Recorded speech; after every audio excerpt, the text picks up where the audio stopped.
The president's legal team discussed the logistics of holding the multi-hour interview session at Camp David, the presidential retreat in Maryland, the sources said. But there's disagreement among people involved over how close the two sides were to an agreement before the president's team rejected the plan.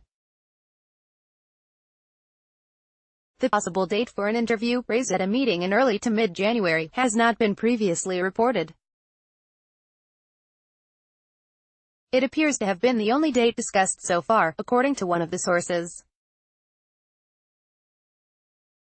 It raises the possibility that, had they moved forward, the obstruction investigation of the president could have already concluded by now.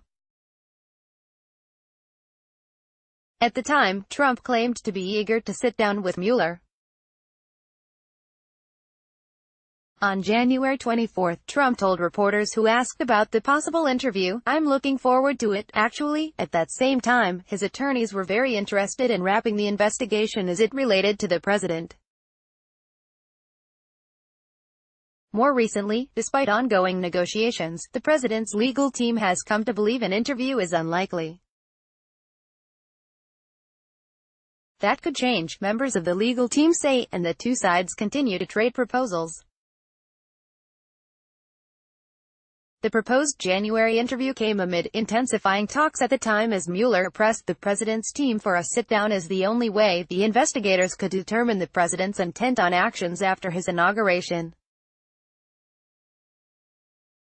The proposal for an interview to last about 4 to 5 hours shows how the long-running discussions have moved in fits and starts over the past months as the Trump legal team pushes for an end to the investigation. The president's legal team, led at the time by attorney John Dowd, eventually turned down the January date. There were disagreements among Trump's lawyers about whether to do the interview. The team ended up formally responding on January 29 with a 20-page letter which included materials from documents the special counsel already had in its possession. The letter also raised constitutional objections to requiring the president's testimony. According to one source, the president reviewed the letter and approved it. The letter from Trump's team threw a wrench into the discussions until early March. There were then 2 more meetings with the special counsel's team on March 5 and March 12. At the March 5 session, according to one of the sources, Mueller made the case that only Trump himself can talk about what his intent was regarding certain actions he took after assuming the presidency, which remains the Mueller team's position.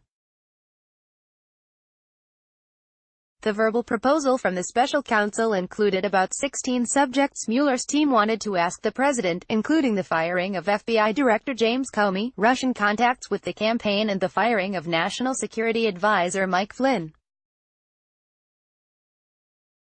Since then, the special counsel has provided more details in an effort to convince Trump's lawyers to agree to an interview. The topics were turned into 49 questions by Trump's lawyers.